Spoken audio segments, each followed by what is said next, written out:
Quiet on the set. You know what? I almost thought just to mess with the whole thing, I'm going to do the intro as you move the clapperboard away. But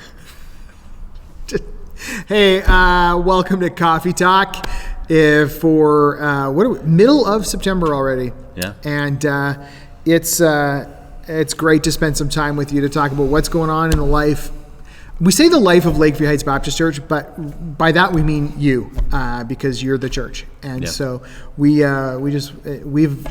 enjoy spending some time talking not just about the what is happening, but how that impacts people. Yeah. And that's kind of our focus for today anyways, is to sort of talk about what you're doing, what we're doing, what we collectively are doing. And so thanks for tuning in and spending a few minutes getting ready for your week ahead. And actually, we hope that even part of this is also a conversation, right? Mm-hmm. Like sometimes this becomes like a one-way street. We don't want it to be.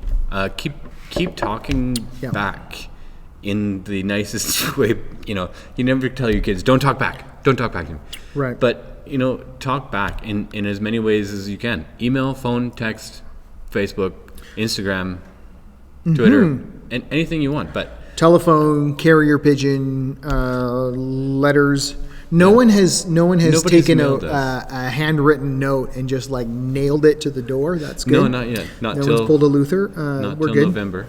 Yep. Anyways, it's like I said, middle of September. We're in routine season, and I will say, like as a family or everybody, we're getting there, right?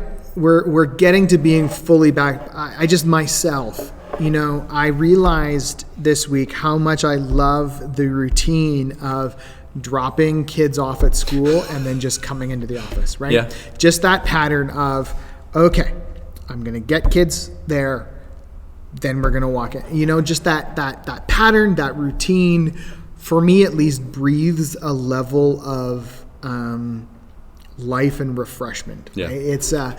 It doesn't become exhausting. It's actually more life-giving than anything. And so, but that's, not everyone approaches routine that way, but, we making lunches. Yeah. That's become a really different thing of like Has it? making lunches either the night before or the morning of. And I realize I actually have a tendency to leave it till the morning of. Yep. And that's always a bad idea. So, making lunches the night before is actually, it's very freeing for the next day, because then I know when we get up, it's just relaxed. You do your thing, do a little bit of reading. Everybody does their, and it's not crazy out the door. That's been my enjoyment of routine. Oh yeah. Back in it. Yeah, there's so much aspects of routine, right? Whether it's making lunches, whether it's just the time of day you got to get up, whatever it happens to be. There's so many different routines, right? Whether it's exercise routine, the school routine, the reading routine, studying yourself, whatever it happens to be.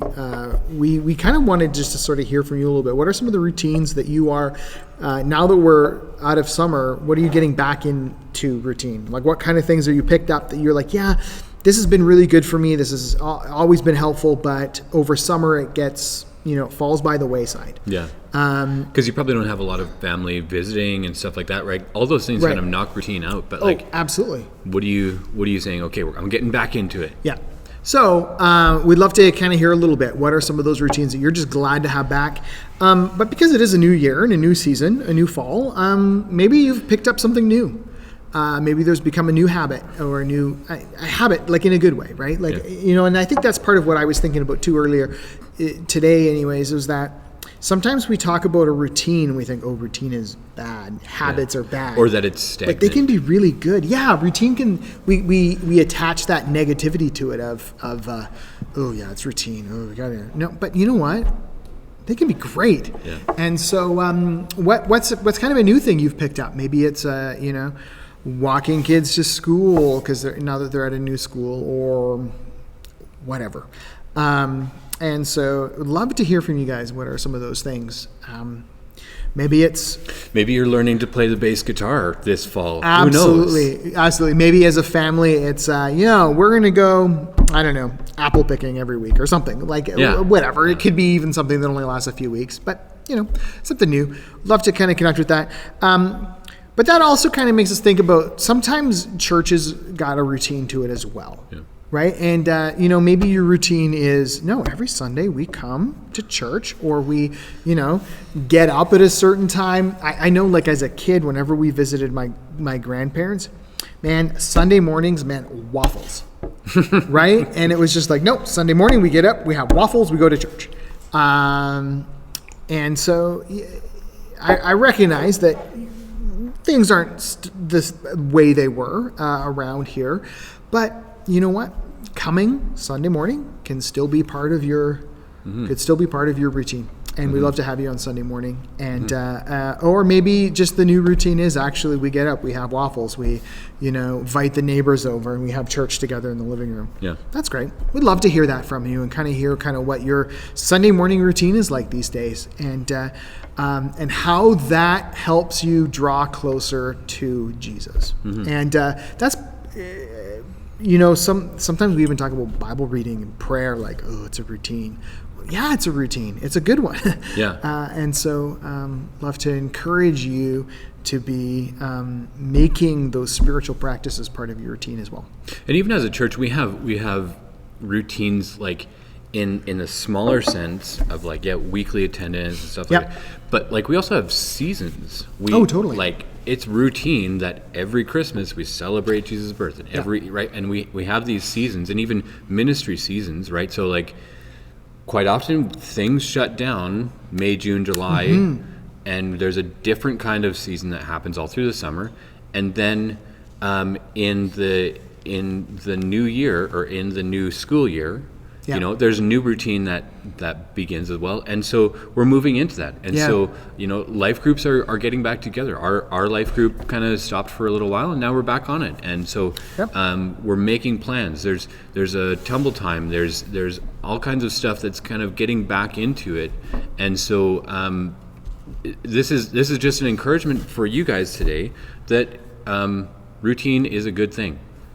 Get back into it, even if it is, a Sunday gathering, even if it is, connecting with neighbors, life group. Like, some of these things are good, and in the life of our church, things are kind of getting back into it as well too. The summer's over, and we're moving back into different kinds of ministry now. So, And if life group is one of those kind of new routines you'd like to pick up, certainly call this guy, and we'll get you connected, because it'd be great. It's one of those things that I think we need more than we always realize until we're in it. Absolutely. Until we've been doing it for a little while and go, oh, this is so refreshing.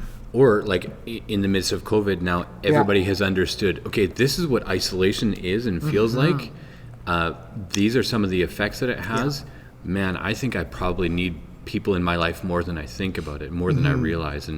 And if that's you today, give us a call. We want to help connect you. There's groups that are looking at meeting again, physically distant and yet still connected, and it's going to look different for each group. Some of them are going to be possibly using the space here at church because it's a big open area.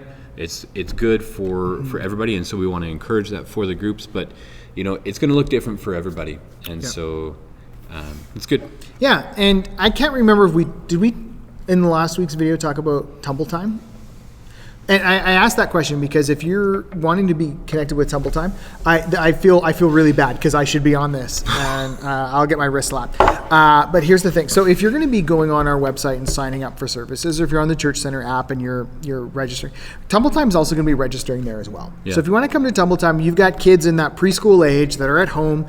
Maybe you drop an older child off at school, and then you got this young one. What do you do? First and third Tuesday of the month. For October, they're going to be out at a park unless the weather is really bad.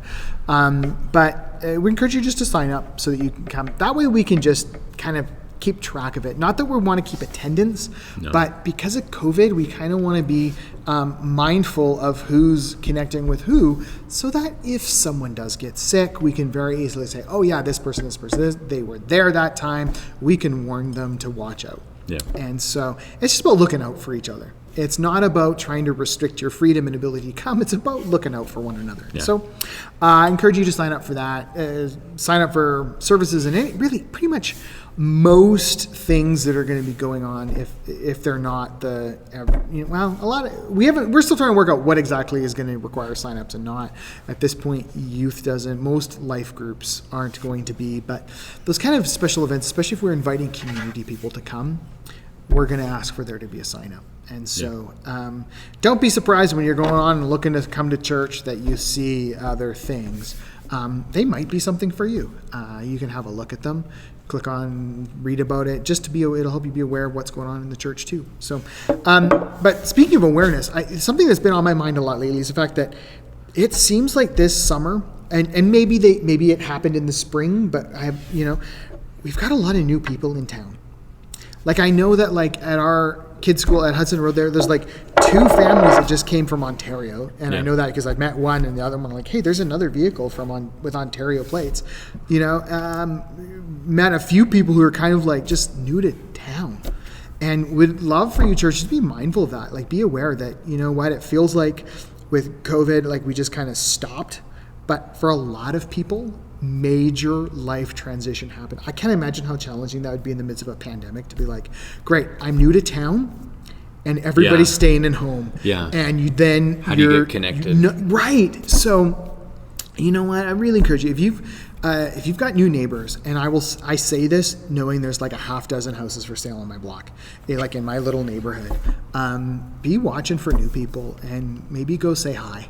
Yeah. And if in case they're sensitive to things, you keep a distance, but say hi, put a mask on, say hi, be friendly, smile with your eyes, and just welcome to town, welcome to the neighborhood, welcome to invite them to church. It'd be great to connect with some of these new people, help them get connected with some people so that they're not feeling the isolation of COVID plus moving cross country plus this, that, and the other thing. And so, be a good neighbor. And I just want to keep encouraging along those lines today. In that. So I think that about does it for... I'm just checking my notes. Are we going to start spelling life groups with a Z? Just by the way, this is my new push. Yep. I just sprang on it. If we spell it groups. So then we're also going to get a rebranding, and it's going to say life groups, but it's all going to be in like graffiti. Yeah. Graffiti art. It's going to be brilliant. Okay. It's going to be, we're totally kidding. We're not going to do it. But thanks for hanging out with us today. Thanks for spending some time. Going to encourage you we look forward to hearing back from you about what kind of routines you're getting into this fall.